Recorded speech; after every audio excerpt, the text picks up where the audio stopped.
Okay, student.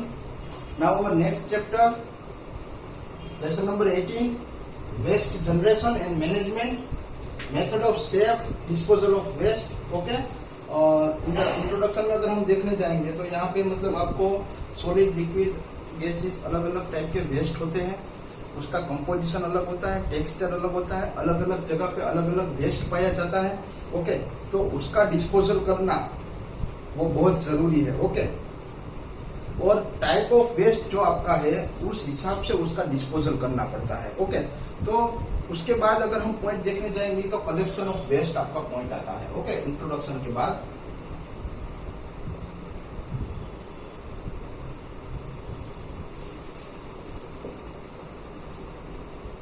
Proper collection of waste is very important activity and responsibility of the municipality.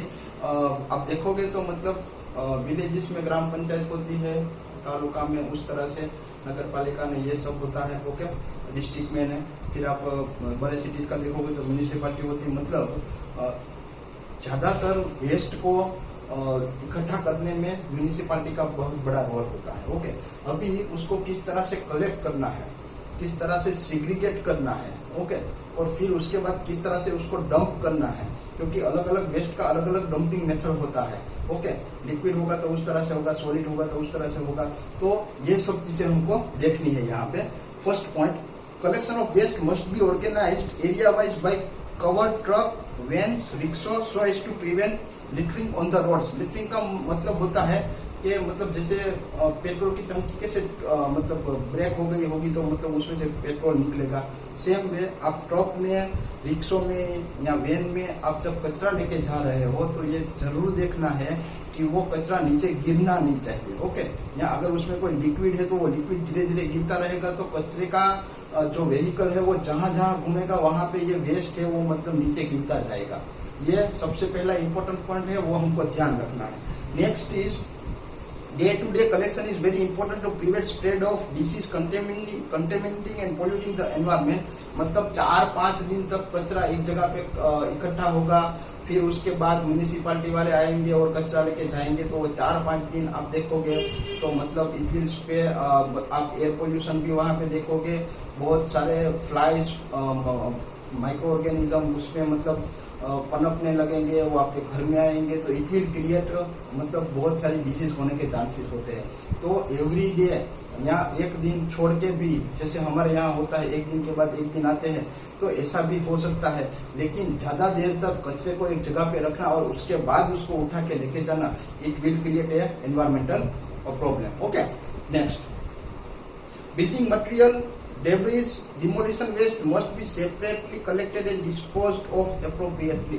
मतलब जो building का माल सामान होता है या कोई पत्थर वाला होता है या किसी घर को गिराया है डिमोलिशन करके, ओके, या कोई मतलब गवर्नमेंट एरिया में किसी ने कोई दुकान बना ली उसको गिरा दिया है, तो ऐसा कोई वेस्ट होता है तो उसको अलग जगह पे हमको डिस्पोज करना पड़ेगा. ओके, क्योंकि ये वाला आपका रेगुलर वेस्ट नहीं है. मतलब मे बी पॉसिबल जो हमारे सोसाइटी में से जो वेस्ट को उठाया जाता है मोस्ट प्रोबेबली आप देखोगे तो फूड रिलेटेड, प्लास्टिक रिलेटेड, या मतलब थोड़ा सा कचरा दूसरा जो मतलब हम रोज साफ करते हैं घर को तो उसके रिलेटेड मिट्टी वाला में ऐसा कुछ निकलेगा, उससे ज्यादा कुछ नहीं होगा. तो अलग अलग वेस्ट को अलग अलग तरह डिस्पोज करना पड़ता है. Okay, next is third point, segregation of waste.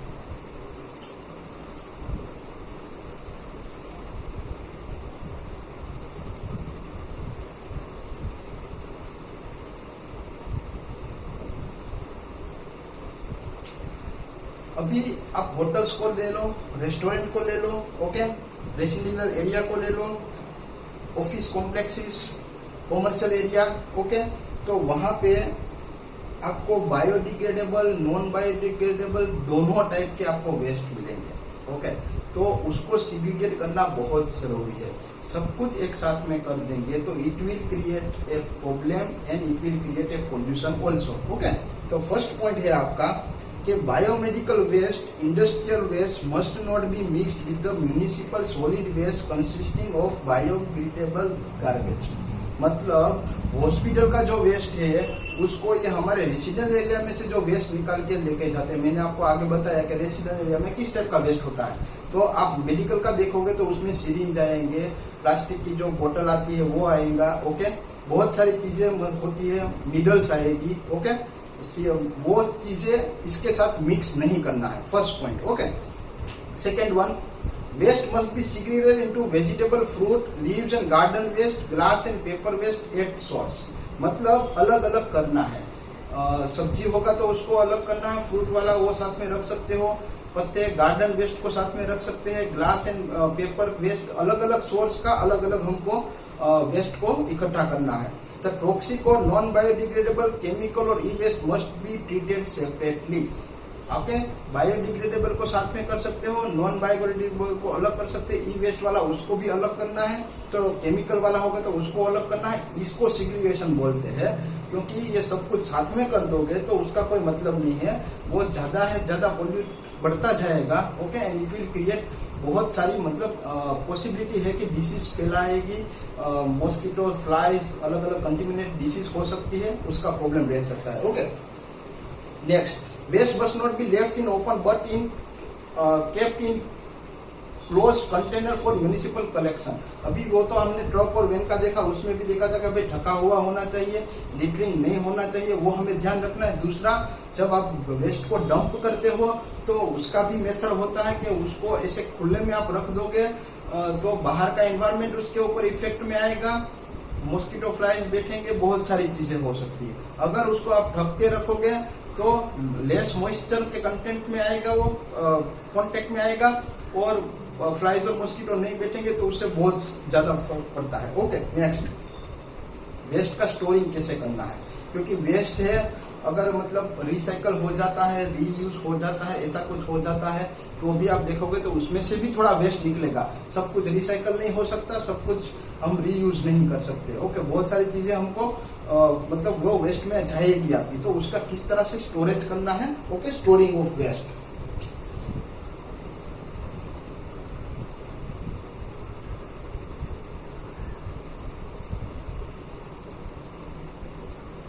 Storing facilities must be provided keeping in mind the quantity of the waste generated in the area and in the vicinity of the resident or the users। ये ध्यान रखना है कि आप कौन सी जगह से कितना वेस्ट रोज आता है, एवरेजली आपको देखना पड़ेगा, उस तरह से उसकी फैसिलिटीज को, स्टोरेज फैसिलिटीज को बढ़ाना पड़ेगा या उस तरह से उसका मतलब रखना पड़ेगा। Next point is the collection bin must be covered so that the waste is not exposed to the atmosphere और स्ट्रे कैटल्स। हमेशा डस्टबिन हो या कोई भी चीज हो, जैसे मतलब बहुत सारी जगह पे आप देखोगे स्ट्रीट में हमारे वो म्युनिसिपल के बक्से रखे जाते हैं मेटल के, ओके, तो उसको क्लोज रखना है, ओपन नहीं रखना है। ओपन रखोगे तो बहुत सारे मतलब जैसे काऊ होता है तो वो उसमें मुंह डाल के खाना खाएगा, उसके साथ प्लास्टिक भी चला जाता है। बहुत सारे आपने वीडियोस भी देखे होंगे कि गाय का जब मतलब उसके स्टमक में कुछ प्रॉब्लम हो जाता है और जब उसको मतलब ऑपरेशन किया जाता है कोई, तो कितना सारा प्लास्टिक निकलता है। तो ये सारे प्रॉब्लम ना हो इसलिए उसे ढका हुआ ही रखना चाहिए, okay. Next, the storage bin must be so designed that the handling and transferring of waste into vans or trunk can be done properly। Storage उस तरह से करना है कि वैन और ट्रक में जब आप ट्रांसफर कर रहे हो तो वो आसानी से हो जाए, ओके, विदाउट एनी लिटरिंग, कोई भी वेस्ट बाहर न जाए, उसका हमें ध्यान रखना है। Next is manual handling of waste must be avoided so as to prevent people from exposure to the dreadful disease and infection. Manual handling का मतलब होता है हाथों से कोई भी वेस्ट को टच नहीं करना है, क्रेन का यूज कर सकते हैं। कोई जगह पे अगर वेस्ट डंप है उसको लेना है और ट्रक में डालना है तो क्रेन का यूज करना है। हाथों से आप देखोगे तो रेग पिकर्स बहुत सारे होते हैं, छोटे छोटे बच्चे होते हैं, महिलाएं होती है, ओके, तो वो मतलब अपने हाथों से सब कुछ मतलब वो ढूंढते हैं, तो बहुत सारे इन्फेक्शन के चांसेस होते हैं। तो मैनुअल हैंडलिंग नहीं करना है। Most probably we have to focus on the technology के हिसाब से काम करना है, टेक्नोलॉजी यूज करना है, ओके, हाथों से काम नहीं करना है, ओके। तो यहाँ तक हम रखते हैं। नेक्स्ट में हम बाद में बात करेंगे। फिफ्थ वाला पॉइंट आपका है transfer and transportation of waste. We will talk in the later lecture, okay. Thank you.